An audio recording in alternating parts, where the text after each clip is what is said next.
Le Cameroun qui protège et qui libère les énergies. Ainsi se formule la vision de l'honorable Cabral Libby, président du Parti camerounais pour la réconciliation nationale. Une vision dont il ne s'est pas empêché d'en ressortir les tenants et les aboutissants au cours de la cérémonie de dédicace de son deuxième ouvrage intitulé « Ce que j'ai vu, manifeste de la rupture et du progrès » tenu à Douala le 19 décembre 2024.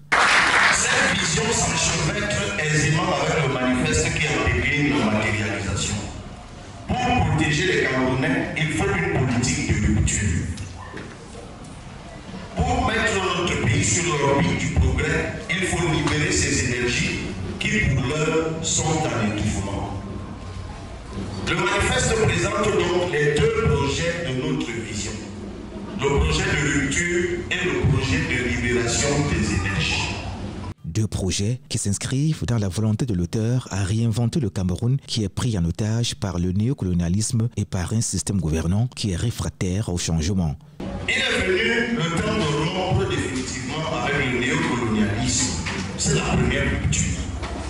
Mais aussi il faut rompre également avec la défaillance de l'État. C'est la seconde rupture. S'agissant de la première rupture, elle commande trois actions. La définition d'une idéologie propre, l'ancrage dans notre africanité, le recouvrement de notre souveraineté.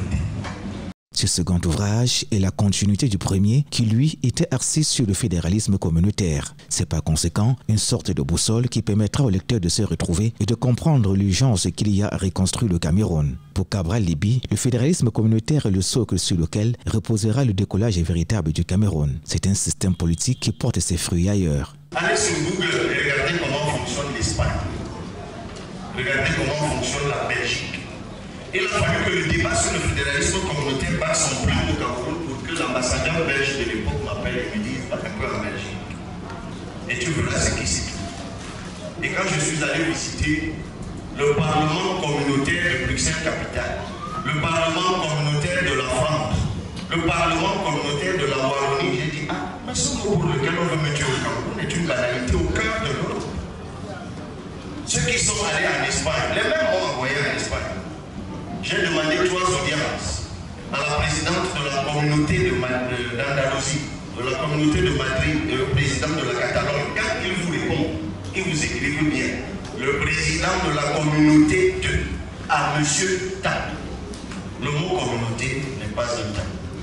Ce qui est désormais considéré comme un guide pour les Camerounais n'a pas échappé à l'appréciation de quelques acteurs politiques présents à cette cérémonie de dédicace. Je retiens que le président national du PCRN continue, n'est-ce pas, avec sa vision, en donnant plus d'éclaircissements, en disant comment est-ce qu'il entend implémenter le fédéralisme communautaire.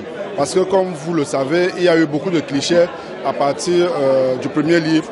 Donc il fallait qu'il revienne là-dessus pour expliquer clairement de quoi est-ce qu'il est question et comment est-ce qu'il entend implémenter ce fédéralisme communautaire-là. Et j'avoue que nous sortons d'ici totalement satisfaits parce que justement, il a donné la démarche, les explications, n'est-ce pas, qui ont fini par convaincre tout le monde. Il reste maintenant à se procurer l'ouvrage pour mieux apprécier la profondeur et l'engagement de l'auteur qui rêve d'un Cameroun meilleur.